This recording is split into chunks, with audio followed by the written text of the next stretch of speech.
Jackson Radio Show.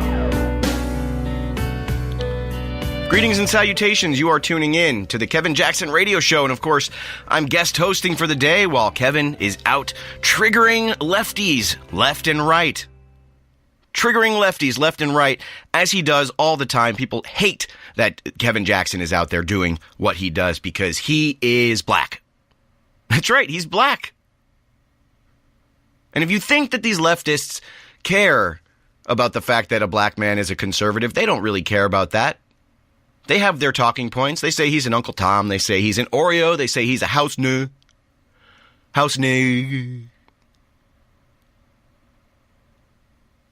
Which I find absolutely deplorable.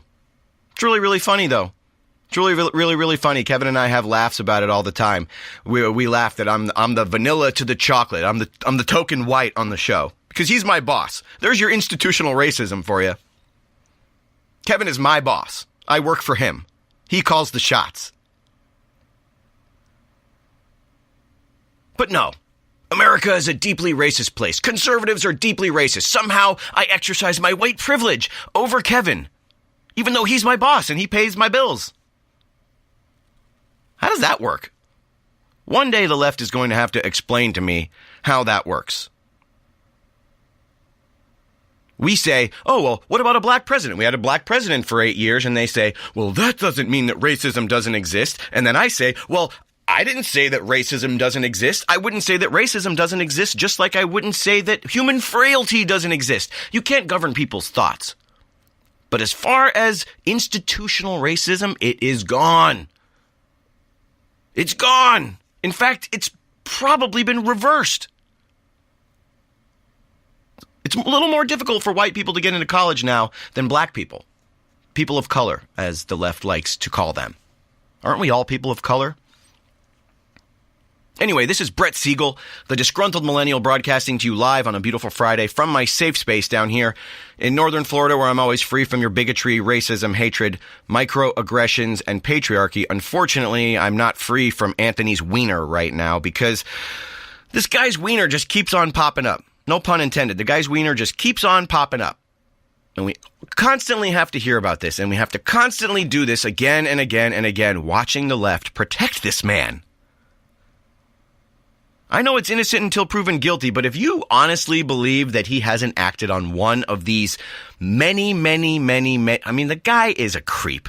He just looks like a creep. You might be kidding yourself if you think that he would deny his impulses if he put himself in a situation where he actually were able to act on these sexting conversations with minors. Now, this is a perfect example of how feminism is bad for women. The left is constantly trying to sexualize your young girls. Even that Disney movie, Frozen. Let it go, can't hold me back anymore. Basically, what they're saying is that your antiquated views of morality can't hold back our young girls. They're going to let it out. They're going to let it hang. They're going to let it be free. No right. These are exact lyrics from the song. No right or wrong. No rules for me. I am free. That's what freedom is to the left. No rules at all. Nothing to constrain your own personal actions. Nothing to constrain your actions. No right or wrong. No morality. And then you have Ariana Grande. Teeny bopper. The new teeny boppers now are so sexualized. It's no wonder. It's honestly no wonder that this kind of stuff is becoming more and more regular. That girls are becoming sexualized younger and younger.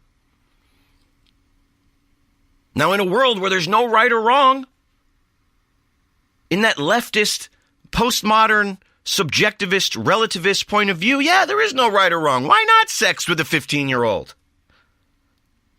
Why not? There's no right or wrong. You can't say that Anthony Weiner is right or wrong because right or wrong, the idea of right and wrong is antiquated. The idea of right or wrong is oppressive. You can't oppress me with your antiquated views of morality. What? It's really funny, though, because all of a sudden, when it's a conservative that does something, right or wrong is all of a sudden a thing again. Right or wrong as absolutes Right being an absolute and wrong being an absolute, it's a thing again.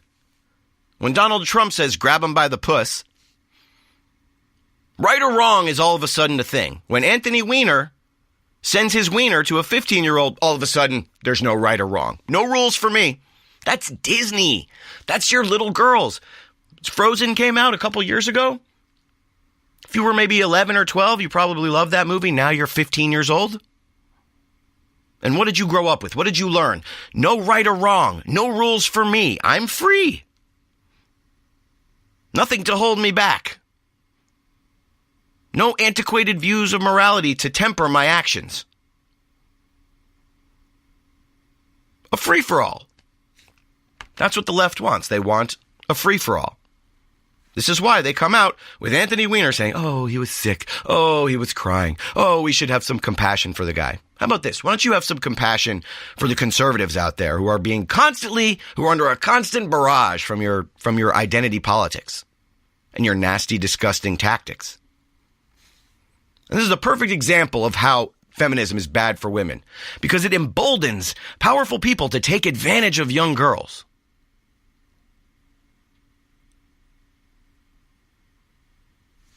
It blurs the line between who is the victim. Pretending like Anthony Weiner is the victim?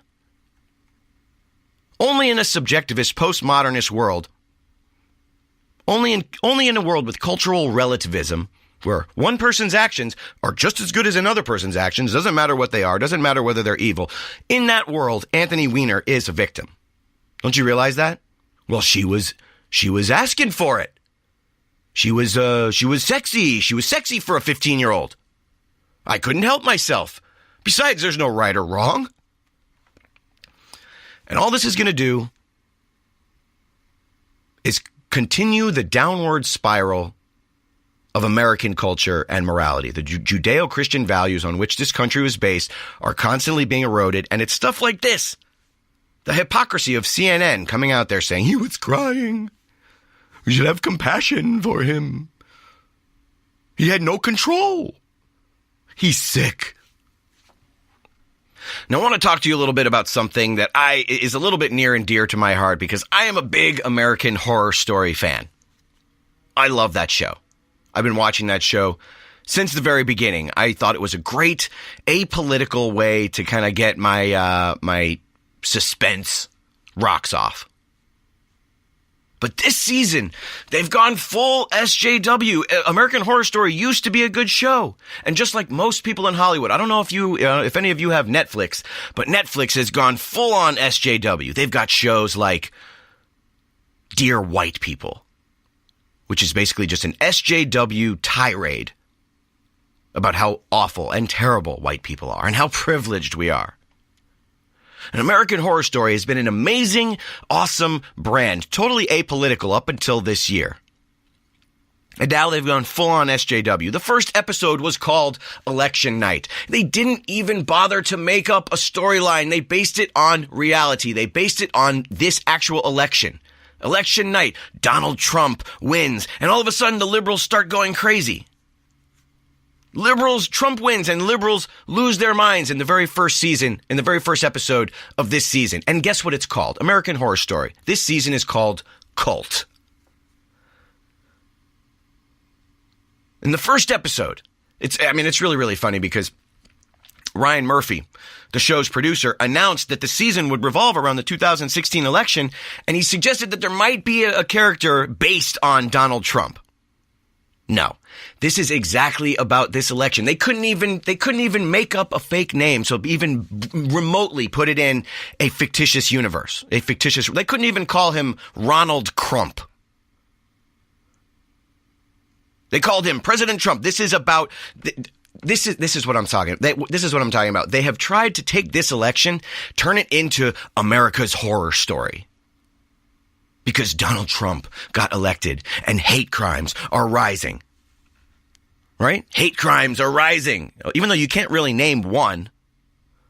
Ryan Murphy, the show's producer, said that it would be representative of both sides of the political divide.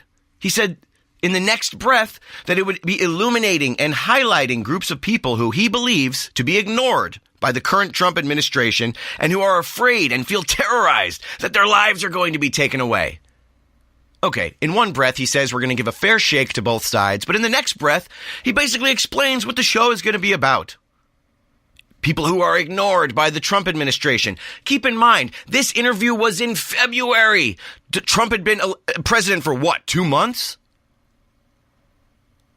And already he can tell who is being ignored by the Trump administration, who is feeling terrorized by the Trump administration. No, the people who are terrorized by the Trump administration are the people who have bought in to this social justice warrior crap.